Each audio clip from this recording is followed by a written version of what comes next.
주변 지역에 대한 보상 성격으로 상생발전기금이 마련됐지만 자칫 생색내기에 운영 부실이 우려되고 있습니다. 2026년 ITS 세계총회 개최 도시인 강릉시가 다음 달부터 시범적으로 지능형 교통체계 서비스를 실시합니다. 강원도가 레고랜드 건설로 막대한 빚을 진 강원 중도개발공사에 채무를 떠안지 않기 위해 법원에 회생 신청을 하기로 했습니다. 강원교육 현안을 짚어보는 연속보도, 마지막으로 돌봄 문제와 작은 학교 살리기에 대한 신경호 교육감의 답변을 들어봤습니다. 안녕하십니까. 뉴스데스크 강원입니다. 강릉 옥계 지역에서 시멘트 상생발전기금 집행을 둘러싸고 논란이 있다는 보도를 어제 전해드렸습니다.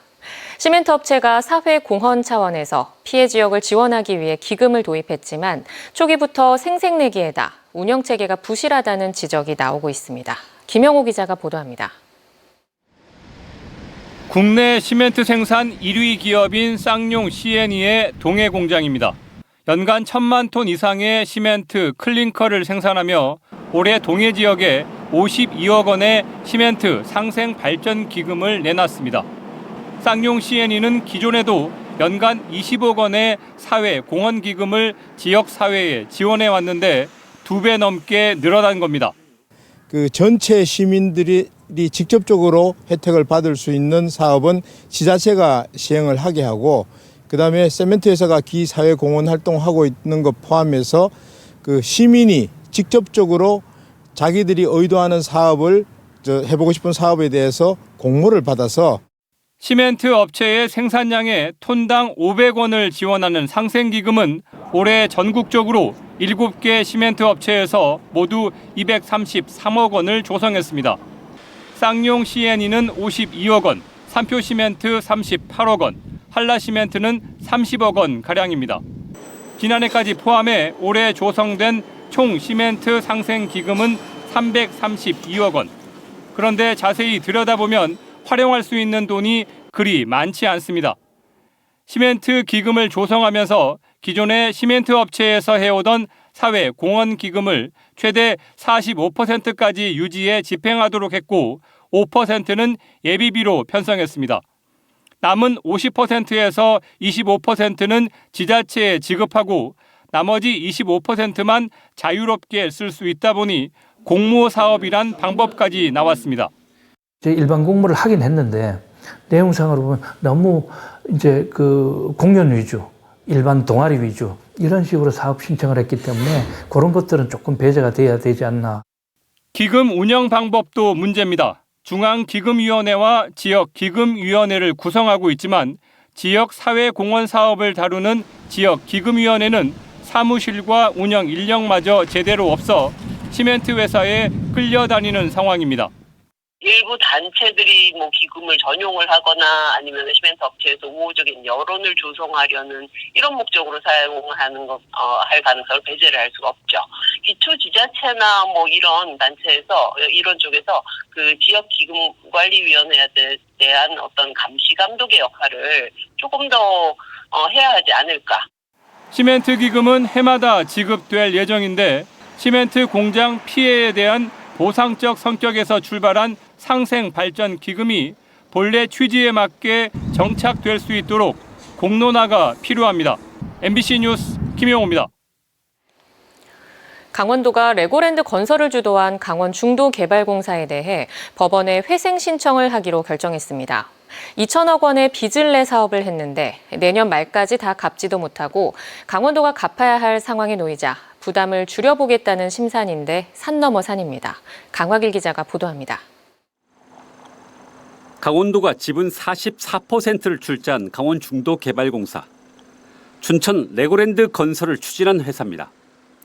사업 자금이 부족해 금융권에서 2,050억 원을 빚냈습니다. 내년 11월 28일까지 이 빚을 갚아야 합니다.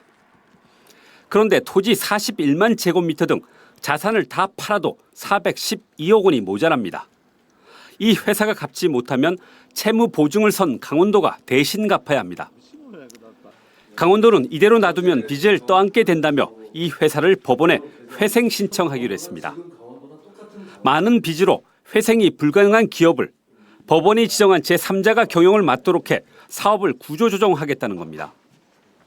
지금 상황에서 그 보증 채무를 그대로 다 물어줘야 되는데 회생을 하게 되면 여태까지 해오던 활동을 다른 사람이 맡아서 잘 좀 이렇게 출구 전략을 마련하는 겁니다. 강원도는 10월에 회생 신청을 내기로 했습니다. 적어도 내년 7월까지 회생 절차를 마무리합니다. 그리고 자산을 모두 매각해 빚을 갚을 계획입니다. 그러나 강원도의 뜻대로 될지는 미지수입니다. 먼저 법원의 회생 개시 결정을 얻기가 쉽지 않다는 점입니다. 강원도 관계자는 반반이라고 했습니다. 기업을 계속 이어갈 가치가 파산 가치보다 높아야 합니다. 또 이미 87%의 땅을 산 채권자들의 동의를 얻어야 합니다. 빚을 어떻게 얼마를 갚을지 내년 3월쯤 나올 회생 계획안이 관건입니다. 설령 인가 결정이 난다고 하더라도 문제는 또 있습니다. 강원도는 기업 회생을 통하면 땅의 가치가 높아질 것이라고 장담하고 있습니다. 하지만 지금도 잘 팔리지도 않는 땅을 지금보다 더 비싼 가격에 팔 수 있을지 의문입니다. 레고랜드가 기대와 달리 흥행에 실패한 것도 악재입니다. 또 새로운 또 인수자가 나올 수도 있고, 지금 그거를 미리 그거 잘 안 나올 거야 하면서 지금 이거를 포기하면 점점 더 회생이 어려워진다고 저희는 판단을 하는 겁니다. 강원도의 기업 회생 계획마저 실패하면 어떻게 될까요? 강원도는 2천억 원을 11월에 일시에 갚아야 합니다. 8천억 원의 빚을 줄여보겠다는 강원도. 다시 빚을 내 빚을 갚는 상황에 몰릴 수도 있습니다. MBC 뉴스 강화길입니다. 평창 알펜시아 리조트 입찰 담합과 관련해 최문순 전 도지사가 불구속 입건됐습니다. 강원경찰청 반부패 경제범죄수사대는 최 전 지사를 포함해 KH그룹 임원을 입찰 방해 혐의로 불구속 입건하고 조만간 소환 조사할 예정입니다. 조사 내용은 지난해 강원도와 강원도개발공사가 소유한 알펜시아를 공개 매각하는 과정에 KH그룹 계열사 2곳만 입찰에 참여하면서 불거진 담합 의혹이 핵심입니다. 경찰은 지난 4월 강원도청 투자유치과와 KH그룹을 압수수색해 강원도청 매각 담당 공무원과 KH그룹 재무 담당 관계자를 입건했습니다. 2026년 ITS 세계총회를 유치한 강릉시가 다음 달부터 지능형 교통체계 서비스를 순차적으로 시작합니다. 전국 최대 규모 단일 사업 ITS를 구축 중인 강릉시는 다음 달부터 89개의 스마트 교차로와 25곳의 도로 전광판을 이용해 긴급 차량 우선 신호 시스템을 운영하고 기본 교통 정보와 주차 정보 통합 플랫폼 등을 제공합니다. 홍제교 교차로에서 포남교 교차로까지 4km 구간은 실시간 교통 흐름 변화에 대응하는 감응 신호를 시범적으로 적용해 효과를 분석합니다. 강릉시는 ITS 기반 구축 사업 6개 분야에 490억 원을 투입했으며 2026년 세계 총회까지 3천억 원을 추가로 투입해 중소도시형 지능형 교통체계를 완성한다는 계획입니다. 신경호 강원도 교육감에게 교육 현안에 대한 입장을 직접 들어보는 순서입니다.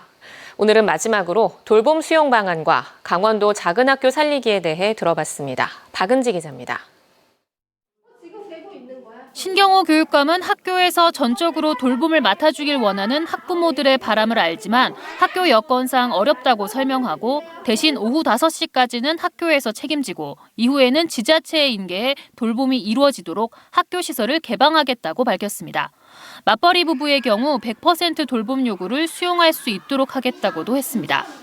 17시까지는 학교에서 돌봄을 책임을 지고 17시 이후에는 그 시설 그대로 그 학생 그대로 지자체에서 와가지고 인수인계 받아서 어떤 지자체에서는 학교에 급식 시설을 빌려주면 아이들 저녁까지 헤매기겠다고 그러시는 것도 있어요.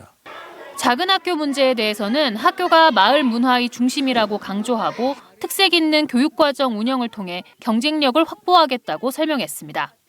강원도 아이들이 강원도 떠나지 않도록 그렇게 교육 여건을 만들어주고 또 공부를 잘 가르친다는 소문이 나면 오히려 서울이나 인근에서 농촌 유학, 어촌 유학을 올 수 있도록 2025년 고교학점제 전면 실시에 맞춰 작은 학교들의 공동 교육과정 개설이나 지역 대학 연계 등으로 수업을 내실화하겠다고도 덧붙였습니다.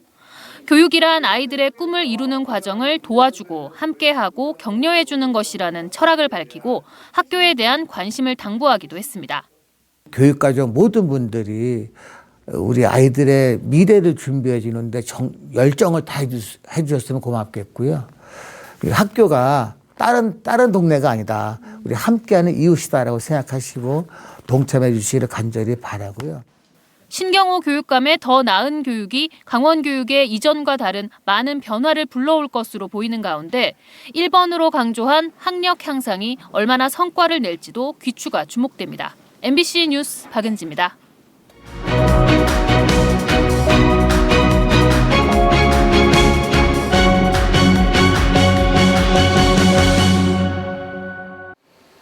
속초시가 도내에서 유일하게 문화체육관광부의 예비 문화도시로 선정됐습니다. 속초시는 관광산업과 지역 주민의 문화적 삶이 함께하는 공존 문화도시 조성이라는 비전으로 11개 사업안을 제시해 선정됐으며 1년간 예비 문화도시 사업을 수행한 뒤 내년 10월 최종 법정 문화도시로 선정될 경우 5년간 최대 200억 원의 사업비를 지원받게 됩니다. 올해 예비 문화도시로는 속초시를 비롯해 경북 경주시, 전남 광양시, 서울 성동구 등 전국 8개 도시가 지정됐으며 도내에선 고성군과 평창군이 서류 심사를 통과했지만 아쉽게 최종 선정되지는 못했습니다. 지난해 행정안전부의 국고보조금 사업으로 도내에서 진행된 사업 가운데 2건이 보조금 지급 규정 위반으로 전액 환수 조치된 것으로 나타났습니다. 송재호 국회의원실에 따르면 지난해 8월 정선에서 강원도형 청년 일자리 사업으로 인건비 1,444만 원을 보조금으로 지급했지만 지급 요건에 충족하지 않는 청년을 채용해 전액 환수했습니다. 또 지난해 10월 원주에서는 지역 정착형 일자리 사업으로 1,120만 원을 보조금으로 지급했다가 역시 자격이 없는 청년을 채용해 전액 환수한 것으로 나타났습니다. 도내 코로나19 하루 확진자가 오늘까지 사흘째 1,000명대를 기록했습니다. 어제 하루 도내에서 1,313명이 새로 확진된 데 이어 오늘도 오후 6시까지 1,081명이 추가됐습니다. 강릉 143명, 동해 58명, 삼척 32명, 속초와 태백 각각 29명 등이며 누적 확진자는 72만 5천 명을 넘었습니다. 정부가 실외 마스크 착용 의무를 해제한 가운데 동해안에서도 다양한 가을 축제가 열립니다. 2022 강릉 문화제 야행이 내일부터 다음 달 1일까지 강릉 대도오브 관아 등에서, 양양 송이축제는 오는 30일부터 다음 달 2일까지 전통시장과 남대천 일대에서 펼쳐집니다. 10월 들어서는 더 많은 축제가 열려 강릉 커피축제는 7일부터 10일까지 강릉 아레나 일대에서 열리며 속초 설악문화제는 7일부터 9일까지 설악 로데오 거리에서, 태백 철암 단풍축제는 14일부터 4일간 열립니다. 3년 만에 돌아오는 고성 통일 명태축제는 20일부터 23일까지 거진읍 일대에서, 양양 연어축제는 28일에서 30일, 또 지난 24일 개막한 정선 민둥산 억새축제는 11월 13일까지 이어집니다. 개천절과 한글날이 낀 10월 초순 황금 연휴 기간 강원도의 숙소 예약률이 가장 높은 것으로 조사됐습니다. 야놀자 인터파크가 다음 달 1일부터 10일 사이 자사 예약 데이터를 분석한 결과 숙소 예약률은 강원도가 25%로 1위를 차지했고, 이어 부산 20%, 서울과 경기 각각 19%, 제주 16% 순으로 나타났습니다. 여행 유형은 1박 2일로 국내 여행을 떠나려는 사람의 비중이 82%로 나타났습니다. 강릉시가 분양 현황에 따라 아파트 등 주택 공급을 탄력적으로 조정하는 내용의 주택건설 사업계획 승인 변경사항을 공고했습니다. 공고안에는 미분양 지역으로 지정될 경우 별도의 주택 공급 정책을 수립하되, 재건축이나 재개발, 공공임대 등의 목적은 아파트 건설을 허용하는 내용 등이 담겨 있습니다. 강원뉴스 마칩니다. 고맙습니다.